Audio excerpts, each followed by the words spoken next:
Okay, everybody, welcome to segment 4. Now I'm going to actually show you how to make your ring. I have taken my crescent rolls out of the fridge, and I like to separate them out ahead of time just to make sure that everything is all in one piece. Now, if you haven't used your stone that many times, you're going to want to season it for like the first 4 or 5, maybe even 6 times. The stone is made of a very porous material, and it will absorb the oil, and it will become naturally non-stick on its own. And as you can see, it's not as clean as it was when I took it out of the box. The thing about the stones is that the dirtier the stone, or not dirty, it's not dirty, it's clean. The darker the stone, the more non-stick it is. So basically, the uglier your stone is, the better off it is because it's non-stick. So this is a fairly new stone, but it is well seasoned. But I'm going to show you guys how to season a stone to begin with. So this is our kitchen spritzer, and we're just going to spray some oil right on the stone. And then we're going to take our basting brush, and we're going to just brush the oil on there and get it all wrapped around there, just so that we know it's non-stick at this point. Okay, and we're going to put that aside because we're going to use that again in a little while.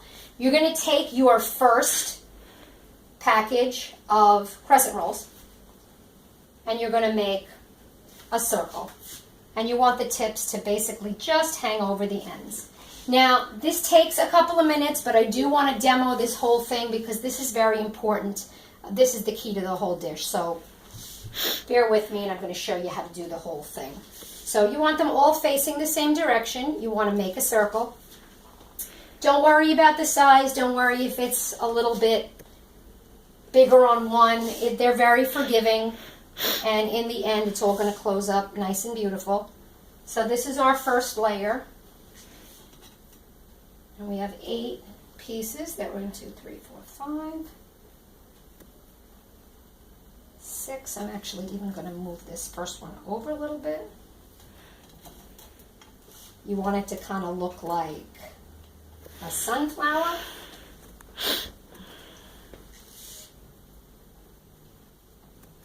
And again, perfection comes at the end when you roll the whole thing up. That's our first layer. And then you want to take your second layer, and I'm always going to play with this to make sure it's pretty. You want to take your second box of crescent rolls, and you're going to fill in the blanks. So you're going to lay this here, and here. And what this does is it makes sure that when you close it up, everything gets covered. And everything doesn't have to be completely covered, but it just makes a nice, pretty wreath. So we're filling in the middles. And we got this. Okay, so now we've laid the whole thing out. This is where you're going to take the small end of your baker's roller. Oh, thank you, dear. And you just want to flatten down your ends. You don't want to mush them, but you don't want them big where they're all doubled over because then it'll be too cakey on the bottom. And don't go too far up with the roller because you need to be able to lift these pieces, so you don't want to squish them down. And I always roll it in so that I can make my circle in the middle even smaller.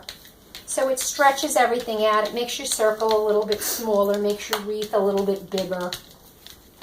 And you only want to go in one direction. You don't want to roll because then if you roll back and forth, there's a chance that your pieces will come up. Okay, so that's basically what we want to do. Okay? And you got a nice big sunflower there. Now the next thing we're going to do is we're going to take our medium scoops that I showed you earlier. And in scoops, we're going to take our filling, which I mixed up all nice, and we're going to put it very close to the middle.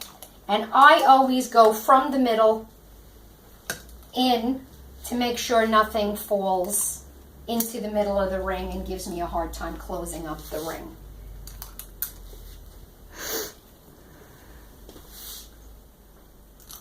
So this is going to take a couple of minutes, so I'm going to set this all up, and then we're going to come back in segment 5 which should be our last segment to close it all up and put it in the oven. And then we will do one last segment of taking it out so you can see how beautiful it is. So don't forget when this video ends to refresh your screen, and I will see you back here in segment 5.